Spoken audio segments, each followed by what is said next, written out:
Yes, the Patriots are still an AFC title threat, and yes, Tom Brady is still an MVP candidate, but all those injuries are really catching up with them right now. 2 straight losses, including a stunner to the Eagles in Foxborough. That game was also a reminder that Philadelphia was playing pretty decent football before Sam Bradford got hurt.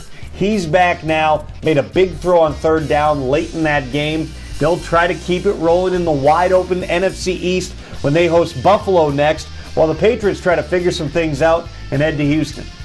It's time to start talking a little more about the Steelers as a dark horse in the AFC. No, that defense isn't great, but they can flat outgun you. They got so much speed to do it, and of course Ben Roethlisberger on the trigger. Colts found that out the hard way in a Sunday night rout. Steelers are probably going to have to take a wild card path, though. They go to Cincinnati next, while Indianapolis goes to Jacksonville. 2 scary thoughts for the rest of the NFC. Number 1, the Seahawks defense is rounding into form. And number 2, Russell Wilson's probably playing the best football of his life. The Seahawks are on the inside of the wild card picture now at 7-5 as they prepare to go to Baltimore, while Minnesota now has to come back on a short week with a bunch of key players nicked up and face Arizona on the road Thursday night. Every week that I watch the Panthers, I gain new appreciation for how Cam Newton is able to play above the level of his receivers.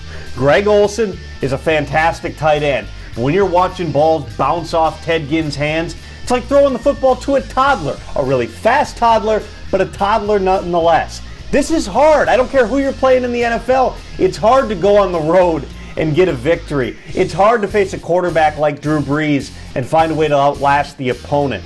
They've done it 12 times now, 4 to go in the regular season. Panthers host Atlanta next.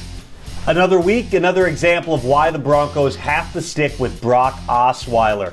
The defense continues to get the job done. Osweiler's not playing great, but he's playing good enough, limiting his mistakes. Peyton Manning out of the walking cast now, but I don't expect Gary Kubiak to rush him onto the field as they host the Raiders next.